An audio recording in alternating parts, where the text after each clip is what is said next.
गुरुर्ब्रह्मा गुरुर्विष्णु गुरुर्देवो महेश्वरः गुरुर्साक्षात् परब्रह्म तस्मै श्री गुरवे नमः।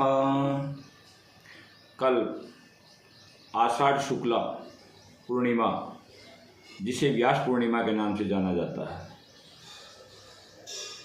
ऋषिवर जो वशिष्ठ जी महाराज थे, उनके पौत्र पराशर ऋषि के पुत्र व्यास जी का जन्म इस आषाढ़ शुक्ला पूर्णिमा को हुआ था।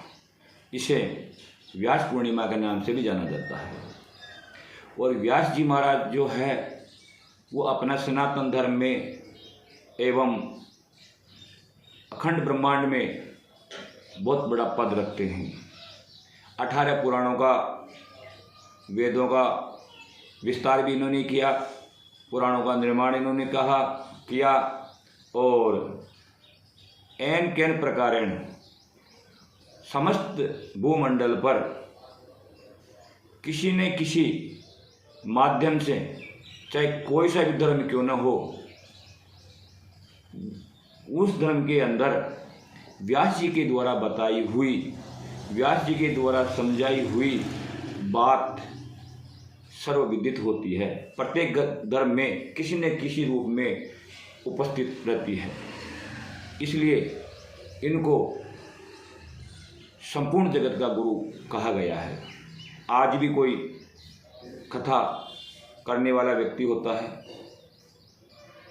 तो चाहे वो शिव पुराण हो या श्रीमद् भागवत कथा हो या अन्य कोई कथा, जो भी कथा करने वाला व्यक्ति उस गद्दी पर बैठता है तो उसे व्यास कहा जाता है।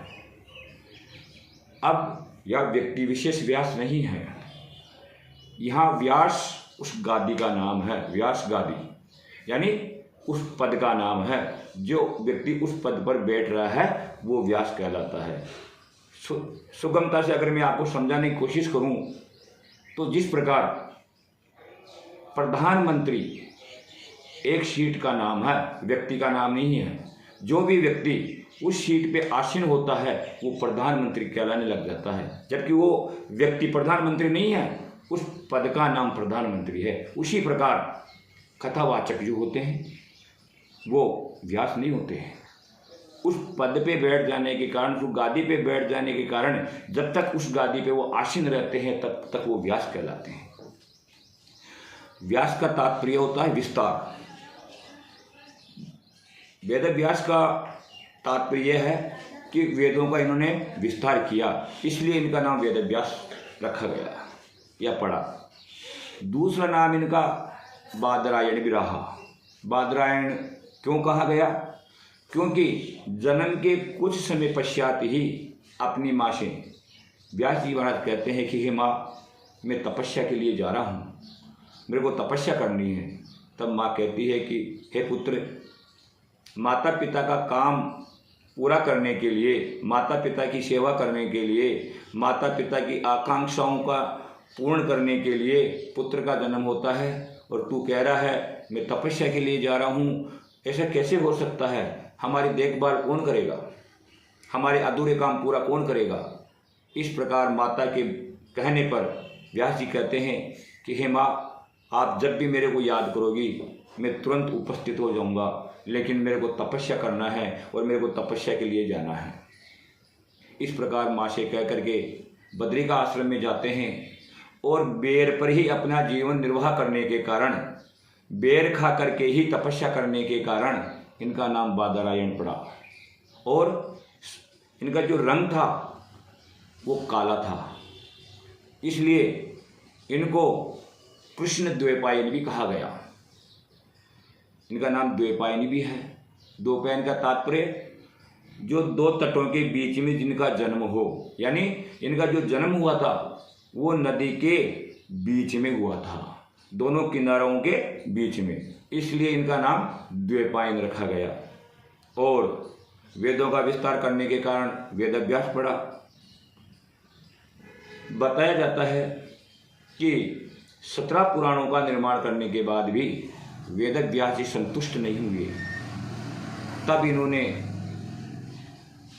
श्रीमद् भागवत की रचना की और श्रीमद् भागवत की रचना करके अपने आप को संतुष्ट कर पाए।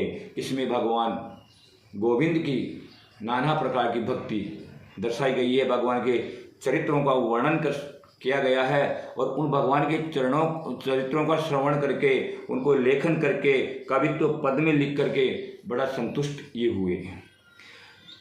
इस पूर्णिमा के रोज प्रत्येक व्यक्ति को गुरु की पूजा करनी चाहिए। अपने भारतीय संस्कृति के अंदर गुरु का बहुत बड़ा पद है। जिस व्यक्ति के गुरु बना रखे हैं उनको तो पूजा करनी ही करनी है, और जिन व्यक्तियों ने गुरु नहीं बनाया है तो इस अवसर पर उनको गुरु बनाने का मौका भी प्राप्त होता है।